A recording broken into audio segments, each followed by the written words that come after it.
Welcome. This is Radio Pras.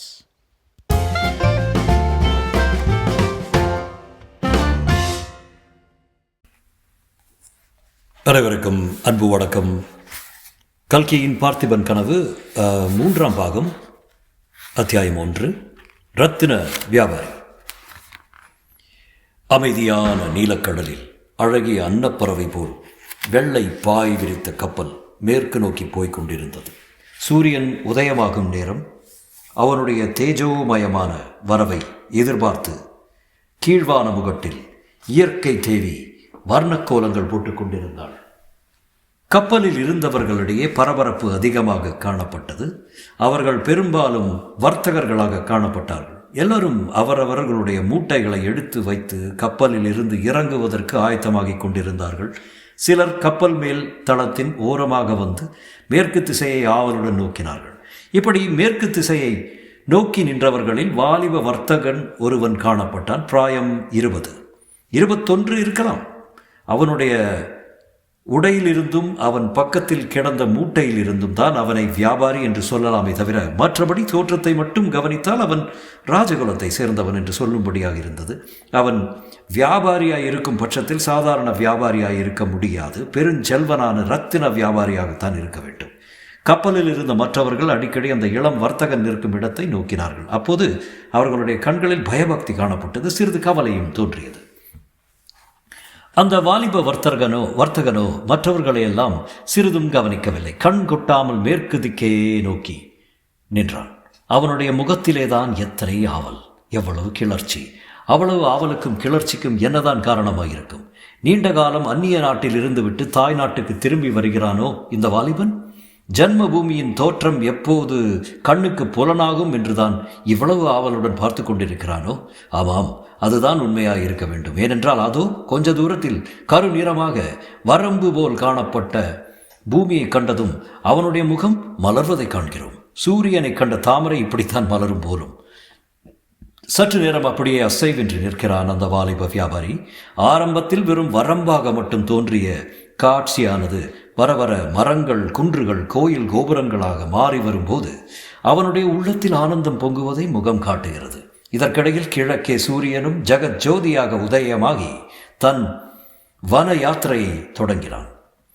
கரையே பார்த்து கொண்டிருந்த வாலிபன் சட்டென்று திரும்பி நோக்கினான். கப்பலில் இருந்தவர்களில் பெரும்பாலோர் அச்சமயம் அவனையே கவனித்துக் கொண்டிருந்தார்களாதலால் அவன் சமிக்சை செய்ததும் உடனே நெருங்கி அவன் அருகில் வந்து பயபக்தியோடு நின்றார்கள்.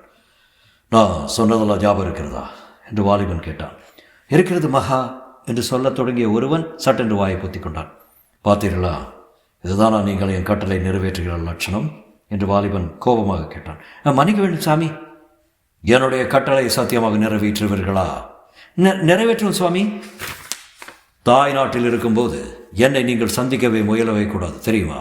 தெரியும் சுவாமி. ஒருவேளை தற்செயலாக சந்தித்தால் என்னை தெரிந்ததாக காட்டிக்கொள்ளக்கூடாது. சித்தப்படி நடக்கிறோம் சாமி. அடுத்த அமாவாசை அன்று எல்லாரும் இந்த துறைமுகத்திற்கு வந்துவிட வேண்டும். வந்து விடுகிறோம். அன்று நான் எக்காரணத்திலாவது கப்பலுக்கு வந்து சேராவிட்டால் என்னை பற்றி எவ்விதம் விசாரிப்பீர்கள்? ரத்ன வியாபாரி தேவசேனர் என்று விசாரிக்கிறோம். இதிலெல்லாம் கொஞ்சம் கூட தவறக்கூடாது. இல்லை சுவாமி. மேற்படி வாலிப ரத்தின வியாபாரி உண்மையில் யார் என்பதை நேயர்கள் இதற்குள்ளாக ஊகித்துக் கொண்டிருக்கலாம். ஆம், பார்த்திப சோழ மகாராஜாவின் புதல்வனும் தற்போது செண்பகத்தீவின் அரசனுமான விக்ரமன் தானவன்.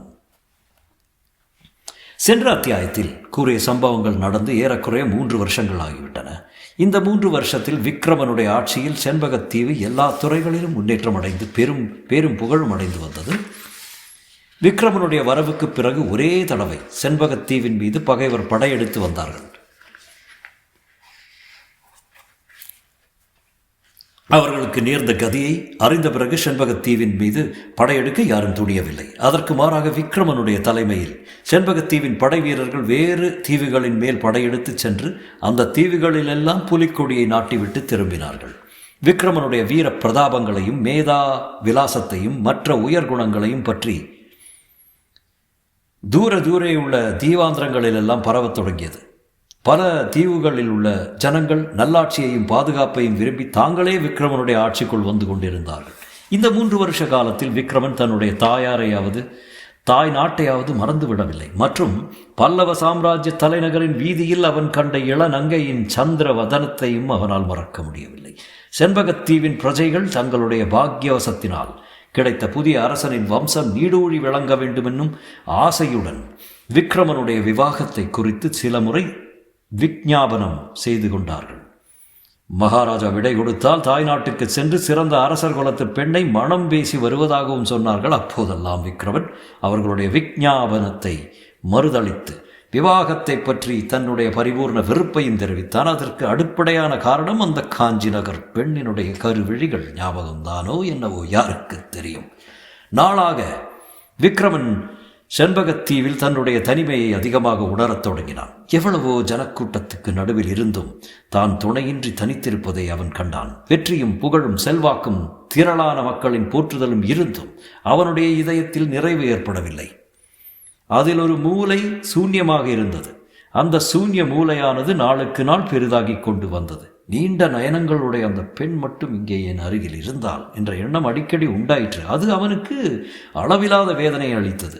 அந்த வேதனை தரும் எண்ணத்தை அவனால் மறக்க முடியாமல் இருந்ததோடு அந்த வேதனையின் நடுவிலேயே ஒருவித இன்பமும் இருப்பதை அவன் உணர்ந்தான். தன்னை அறியாமல் அடிக்கடி அவன் பெருமூச்சு விட்டான். சில சமயம் அவனுடைய உள்ளத்தை கொள்ளை கொண்ட பெண்ணின் முகம் அவன் மனக்கண்ணின் முன்னால் தோன்றும் போது அவனுடைய இருதயமானது விரிந்து பொங்கி மேல் நோக்கி எழுந்து நெஞ்சை அடைத்து விடுவது போல உணர்ச்சி உண்டாகும். வேதனையுடன் இன்பமும் கலந்து உண்டாக்கிய இந்த ஞாபகத்தை அவன் ஓரளவு மறப்பதற்கு உதவியான ஒரு சம்பவம் 2 மாதத்திற்கு முன்பு நேர்ந்தது. ஒரு நாள் இரவு விக்ரமனுடைய கனவில் அருள்மொழி ராணி தோன்றினாள். மகாராணிக்குரிய ஆடை ஆபரணங்கள் ஒன்றுமில்லாமல் காய வெள்ளை கலையுடுத்தி விபூதி ருத்ராட்சம் அணிந்து அவள் சிவபக்தியில் கனிந்த சிவ விரதையாக காட்சி தந்தாள். முன் எப்போதையும் விட அவளுடைய முகத்தில் தேஜஸ் அதிகமாக ஜொலித்தது. நாவில் நமசிவாய மந்திரத்தை ஜபித்து கொண்டு வந்த அருள்மொழி தேவி விக்ரமனை கனிவு ததும்பி நோக்கி, குழந்தாய், எனக்கு விடை கொடு என்றாள். விக்ரமன் ஒன்றும் புரியாமல் திகைத்து, அம்மா, இத்தனை நாள் கழித்து இப்போதுதானே உன்னை பார்த்தேன், அதற்குள் போக விடை கேட்கிறாயே, எங்கே போக போகிறாய் என்றான். அருள்மொழி ராணி அதற்கு விடை கூறாமல், அப்பா குழந்தாய், நான் ஒரு வாக்குறுதி கொடுத்து விட்டேன், அதை நீ நிறைவேற்றி தர வேண்டும். முக்கியமாக அதன் பொருட்டே உன்னை பார்க்க வந்தேன் என்றாள். என்ன வாக்குறுதி அம்மா? யாருக்கு கொடுத்தாய்? சக்கரவர்த்தியின் மகள் குந்தவியை நீ கல்யாணம் செய்து கொள்ள வேண்டும். விக்ரமன் திடுக்கிட்டு, இது என்ன அம்மா சொல்கிறாய்? சக்கரவர்த்தி மகளுக்கும் எனக்கும் என்ன சம்பந்தம்? யாருக்கு இம்மாதிரி வாக்கு கொடுத்தாய் என்று கேட்டான். சிவனடியாருக்கு வாக்கு கொடுத்தேன் குழந்தாய். ராமபிரான் தகப்பனாரின் வாக்கை நிறைவேற்றியது போல நீ என்னுடைய வாக்கை காப்பாற்ற வேண்டும். இவ்விதம் சொல்லிவிட்டு அருள்மொழி தேவி விக்ரமனுடைய அருகில் நெருங்கி அவனுடைய சிரசின் மீது கையை வைத்து ஆசீர்வதித்தாள். உடனே விக்ரமன் கண் விழித்து எழுந்தான். நல்ல வேளை, இதெல்லாம் கனவாய் போயிற்றே என்று சந்தோஷப்பட்டான். கனவில் கண்டதெல்லாம் வெறும் சித்தப்பிரமை என்பதில் ஐயமில்லை. பழைய பேச்சுகளும் நினைவுகளும் குழம்பி இப்படி கனவாக தோன்றியிருக்க வேண்டும். இல்லாவிடில் இத்தனையும் நடந்த பிறகு சக்கரவர்த்தி மகளை கல்யாணம் செய்து கொள் என்று தாய் தனக்கு கட்டளையிடுவாளா? இதை பற்றி சிவனடியாருக்கு அவள் ஏன் வாக்கு கொடுக்க வேண்டும்? ஆனாலும் இந்த கனவுதான் விக்ரமன் காஞ்சி நகர் பெண்ணின் நினைவை ஒருவாறு மறப்பதற்கு உதவி செய்தது. கனவு கண்டது முதல் அவனுக்கு தன் அன்னையை பார்க்க வேண்டும் என்ற ஆசை மிகுந்தது. அவள் எங்கே இருக்கிறாளோ, தன்னை காணாமல் எவ்விதம் பரிதவிக்கிறாளோ. அன்று முதல் தாய் நாட்டுக்கு திரும்பி போக வேண்டும் என்ற ஆர்வம் விக்ரமனுடைய உள்ளத்தில் பொங்கத் தொடங்கிற்று.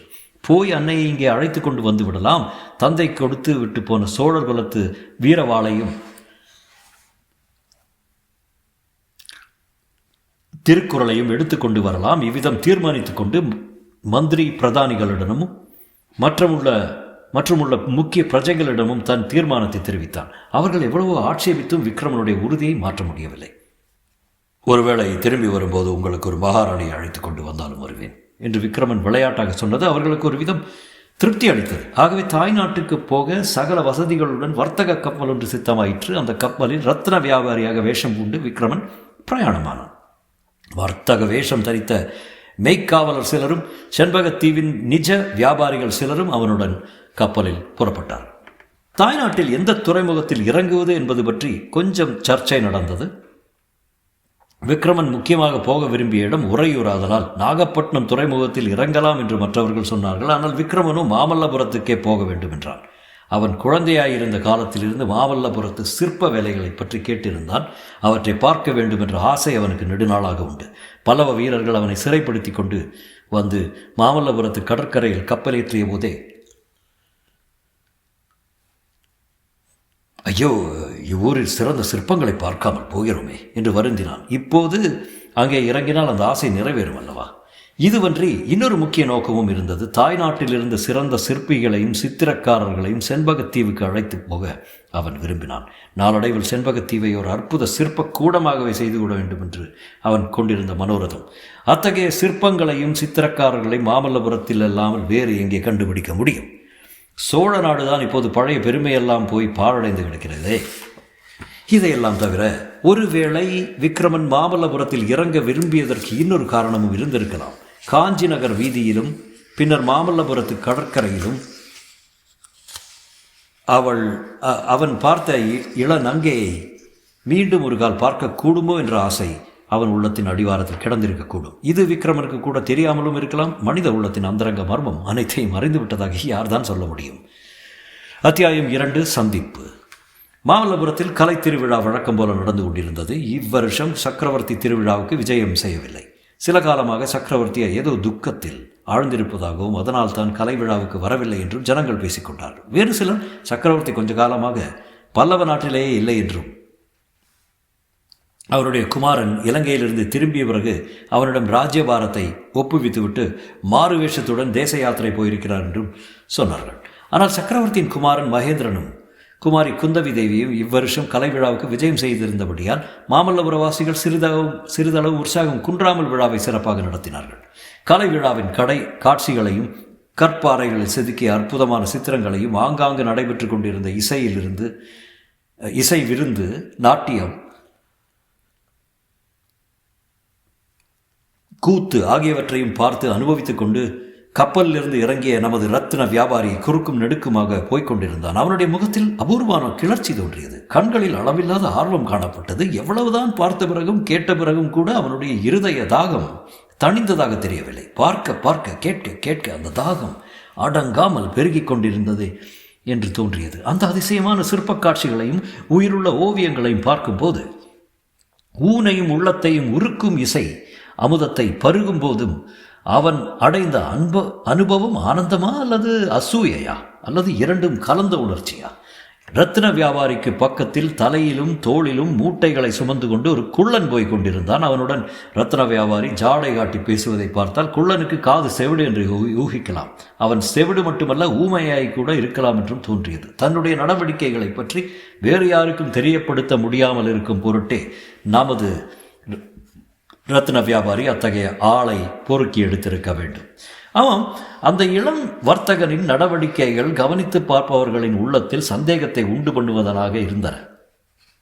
அவன் ஆங்காங்கு சிற்பக் காட்சியோ சித்திரக்காட்சியோ உள்ள இடத்தில் சிறிது நேரம் நிற்பான். சிற்பங்களையும் சித்திரங்களையும் பார்ப்பதோடு அல்லாமல் பக்கத்தில் நிற்கும் சிற்பிகளையும் கவனிப்பான். அவர்களில் யாராவது ஒருவன் தனித்து நிற்க நேர்ந்தால் அவனை நெருங்கி முதுகை தட்டி, உன்னிடம் ஒரு விஷயம் பேச வேண்டும், கொஞ்சம் ஒதுக்குப்புறமாக வருகிறாயா என்று கேட்பான். ரத்தின வியாபாரியின் கம்பீர தோற்றத்தையும் களையான முகத்தையும் பார்த்த யாருக்குத்தான் அவன் பேச்சை தட்ட மனம் வரும்? அவன் சொற்படியே கொஞ்சம் தனியான இடத்துக்கு அவர்கள் வருவார்கள். அவர்களிடம் அவ்வர்த்தகன் கடல்களுக்கு அப்பால் தான் வசிக்கும் தேசத்தை பற்றியும் அந்த தேசத்தின் வளத்தையும் செல்வத்தை பற்றியும் பிரமாதமாக வர்ணிப்பான்.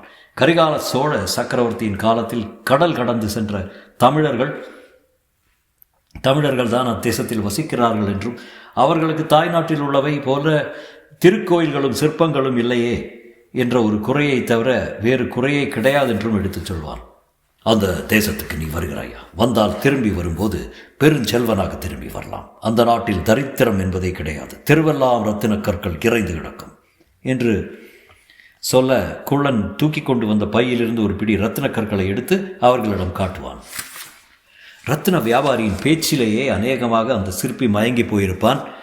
கை நிறைய ரத்தின கற்களை காட்டியதும் அவன் மனத்தை நிச்சயப்படுத்தி கொண்டு தன்னுடைய சம்மதத்தை தெரிவிப்பான். அப்படி சம்மதம் தெரிவிக்கும் ஒவ்வொருவரிடமும் பெரிய ரத்தினம் ஒன்றை பொறுக்கி கொடுத்து, அடுத்த அமாவாசை என்று புலிக்கொடி உயர்த்திய கப்பல் ஒன்று இந்த துறைமுகத்துக்கு வரும், அந்த கப்பலுக்கு வந்து இந்த ரத்தினத்தை காட்டினால் கப்பலில் ஏற்றிக்கொள்வார்கள் என்பான் நமது இளம் வர்த்தகன். கலை திருவிழா நடந்த 3 தினங்களிலும் ரத்தின வியாபாரி மேற்சொன்ன காரியத்திலேயே ஈடுபட்டிருந்தான். 3ஆம் நாள் விஜயதசமி அன்று அவன் வீதியோடு போய்கொண்டிருக்கையில் திடீரென்று எதிர்பாராத ஒரு காட்சியை கண்டான். எதிர்பாராததா அல்லது ஒருவேளை எதிர்பார்த்தது தானா? நாம் அறியோம். ஆம், அவன் உள்ளத்தை கொள்ளை கொண்ட நங்கை முன்போலவே பல்லக்கில் சென்ற காட்சிதான். 3 வருஷத்துக்கு முன்பு பார்த்ததற்கு இப்போது அந்த பெண்ணின் முகத்தில் சிறிது மாறுதல் தோன்றியது. அன்றைக்கு அவளுடைய முகம் சூரியன் அஸ்தமித்த பிறகு நீலக்கடலில் உதயமாகும் பூர்ண சந்திரனைப் போல் பசும் பொன் காந்தியுடன் பிரகாசித்தது. இன்றோ அதிகாலை நேரத்தில் மேற்கு திசையில் அஸ்தமிக்கும் சந்திரனைப் போல வெளிரிய பொன்னிறமாயிருந்தது. அப்போது முகத்தில் குடிகொண்டிருந்த குதூகலத்துக்கு பதிலாக இப்போது சோர்வு காணப்பட்டது. விஷமம் நிறைந்திருந்த கண்களில் இப்போது துயரம் தோன்றியது. இந்த மாறுதல்களினாலே அந்த முகத்தின் சௌந்தரியம் மட்டும் அணுவளவும் குன்றவில்லை, அதிகமாயிருந்தது என்றும் சொல்லலாம். வீதியோடு போய்கொண்டிருந்த ரத்ன வியாபாரி தனக்கு பின்னால் கூட்டத்தில் ஏதோ கலகலப்பு சத்தம் உண்டாவதை கேட்டு திரும்பி பார்த்தான். காவலர் புடை சூழ ஒரு சிவிகை வருவதைக் கண்டான். அச்சிவிகையில் இருந்த பெண் தன் இருதய மாளிகையில் குடிகொண்டிருந்தவள் தான் என்பதை ஒரு நொடியில் தெரிந்து கொண்டான். அச்சமயத்தில் அவன் நெஞ்சு விம்மிற்று, கண்களில் நீர் தழும்பிற்று. இம்மாதிரி சந்தர்ப்பம் நேருங்கால் என்ன செய்ய வேண்டும் என்பதை பற்றி அவன் யோசித்து வைத்திருந்ததெல்லாம் சமயத்துக்கு உதவவில்லை. வீதி ஓரமாக ஒதுங்கி நின்று கொண்டான். பல்லக்கின் பக்கம் பார்க்காமல் திரும்பி வேறு திசையை நோக்கினான். அவன் இருந்த இடத்தை சிவிகை தாண்டிய போது தன்னை 2 விசாலமான கரிய கண்கள் கூர்ந்து நோக்குவது போல அவனுக்கு உணர்ச்சி உண்டாயிற்று. திரும்பி பார்க்க வேண்டும் என்ற ஆவல் அளவு மீறி பொங்கிற்று. பல்லை கடித்துக்கொண்டு அவன் வேறு திசையை பார்த்து கொண்டிருந்தான். பல்லக்கு கொஞ்ச தூரம் முன்னால் போன பிறகுதான் அந்த பக்கம் திரும்பி பார்த்தான். பல்லக்கில் உட்கார்ந்திருந்த பெண் தன் மீது வைத்த கண்ணை எடுக்காமல் பார்த்து கொண்டிருப்பதை கண்டான். அடுத்த கணம் அவனுடைய கண்கள் மறுபடியும் கீழே நோக்கின. ஆனால் பல்லக்கு மேலே போகவில்லை, நின்றுவிட்டது. பல்லக்குடன் போய்கொண்டிருந்த வீரர்களில் ஒருவன் ரத்ன வியாபாரியை நோக்கி வந்தான். அருகில் வந்ததும், அப்பா, தேவிக்கு உன்னிடம் ஏதோ கேட்க வேண்டுமா, கொஞ்சம் வந்துட்டு போ என்றான். ரத்ன வியாபாரி அவனுடைய பல்லக்கை நோக்கி போனான். அந்த சில வினாடி நேரத்துக்குள் அவனுடைய உள்ளத்தில் என்னவெல்லாமோ எண்ணங்கள் கொந்தளித்தன. இந்த பெண் யாராயிருக்கும்? எதற்காக நம்மை அழைக்கிறாள்? நம்மை அடையாளம் கண்டு கொண்டாளா? அப்படியானால் இத்தனை நாளும் நம்மை ஞாபகத்தில் வைத்துக் கொண்டிருந்ததாக ஏற்படுகிறது. இவள் உயர்குலத்து பெண் என்பதில் சந்தேகமில்லை. ஒருவேளை சக்கரவர்த்தியின் மகளாக இருக்குமோ? ஐயோ, அவ்விதம் இருந்துவிட்டால். ரத்ன வியாபாரி பல்லக்கை நெருங்கி வந்து அந்த பெண்ணின் முகத்தை ஏறிட்டு பார்த்தான். அப்பா, அவளுடைய பார்வைதான் எவ்வளவு கூறியது! பெண்களின் கண்களை வாளுக்கும் வேலுக்கும் இதனால் தான் ஒப்புகிறார்கள் போலும். ஆமாம், குந்தவி அவனுடைய கண்களின் வழியாக அவனது இருதயத்தையே ஊடுருவி அதன் ரகசியத்தை கண்டுபிடிக்க விரும்புகிறவளைப் போல பார்த்தாள். இவ்விதம் சற்று நேரம் மௌனமாக பார்த்திருந்து விட்டு, ஐயா, நீர் யார்? இந்த தேசத்து மனுஷர் இல்லை போல இருக்கிறதே என்றாள். ஆம் தேவி, நான் கடலுக்கு அப்பால் உள்ள செண்பகத்தீவில் வசிப்பவன். ரத்ன வியாபாரம் செய்வதற்காக இவ்விடம் வந்தேன். என் பெயர் தேவசேனன் என்று மளமளவென்று பாடம் ஒப்புவிக்கிறவரை போல மறுமொழி கூறினான் ரத்ன வியாபாரி. அவனுடைய படபடப்பு குந்தவி தேவிக்கு வியப்பை அளித்திருக்க வேண்டும். மறுபடியும் சிறிது நேரம் மௌனமாக உற்று பார்த்து கொண்டு இருந்துவிட்டு, எந்த தீவு என்று சொன்னீர் என்றான். செண்பகத்தீவு. செண்பகத்தீவு கேட்ட ஞாபகமாயிருக்கிறதே. அந்த தீவை ஆளும் அரசன் யாரோ?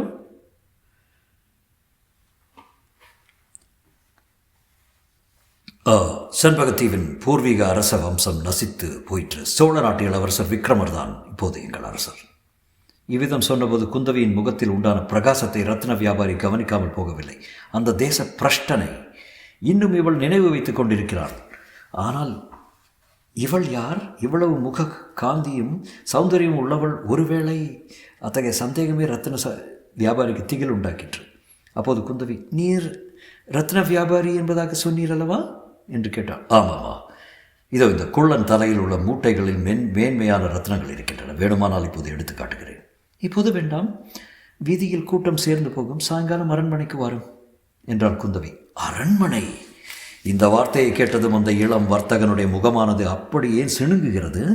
அந்த சிணுக்கத்தை குந்தவி கவனித்தாளோ என்னவோ தெரியாது. எதையோ மறந்து போய் நினைத்து கொண்டவள் போல, ஆமாம், சாயங்காலம் கட்டாயம் அரண்மனைக்கு வரும். சக்கரவர்த்தியின் குமாரி குந்தவி தேவிக்கு ரத்னம் என்றால் ரொம்பவும் ஆசை. கட்டாயம் உம்மிடம் வாங்கிக் கொள்வாள். ஒருவேளை இந்த மூட்டையில் உள்ள ரத்னங்கள் அவ்வளவையும் வாங்கிக் கொண்டாலும் வாங்கிக் கொள்ளலாம் என்றாள். ரத்ன வியாபாரி பெருமூச்சு விட்டான். மனத்திலிருந்து பெரிய பாரம் ஏதோ ஒன்று நீங்கியவன் போல தோன்றினான். அப்படி எல்லாவற்றையும் ஒரே இடத்தில் விற்றுவிட வேண்டும் என்ற ஆசை எனக்கு இல்லை. இந்த தேசத்தில் இன்னும் பல இடங்களையும் சுற்றி பார்க்க விரும்புகிறேன். உங்களுக்கு வேண்டிய ரத்னங்களை நீங்கள் வாங்கி கொண்டால் போதும் என்றான். அதற்கும் நீர் அரண்மனைக்குத்தான் வந்தாக வேண்டும். கட்டாயம் வருகிறீர்களா? வருகிறேன். ஆனால் அரண்மனைக்குள் வந்து யார் என்று கேட்கட்டும். குந்தவி தேவியின் தோழி மாதவி என்று கேட்டால் என்னிடம் அழைத்து வருவார்கள். தடை ஒன்றும் இராதே. ஒரு தடையும் இராது. இருக்கட்டும், இப்படி நீர் ரத்ன மூட்டைகளை பகிரங்கமாக எடுத்துக்கொண்டு சுற்றுகிறீரே, திருடர் பயம் இல்லையா உமக்கு? நன்றாக கேட்டீர்கள். நரசிம்ம பல்லவ சக்கரவர்த்தியின் ஆட்சியில் திருட்டு பயமும் உண்டா என்றான் ரத்ன வியாபாரி. குந்தவி புன்னகையுடன், அப்படியா? எங்கள் சக்கரவர்த்தியின் புகழ் அப்படி கடல் கடந்த தேசங்களிலும் எல்லாம் பரவி இருக்கிறதா? சந்தோஷம். நீர் சாயங்காலம் அவசியம் அரண்மனைக்கு வருகிறீர்கள் அல்லவா என்று கேட்டார். கட்டாயம் வருகிறேன் என்றான் வியாபாரி. பிறகு குந்தவியின் கட்டளையின் பேரில் பல்லக்கு மேலே சென்றது. ரத்தின வியாபாரி நின்ற இடத்திலே நின்று பல்லக்கு ஜனக்கூட்டத்தில் மறையும் வரையில் அந்த திசையை பார்த்து கொண்டிருந்தான்.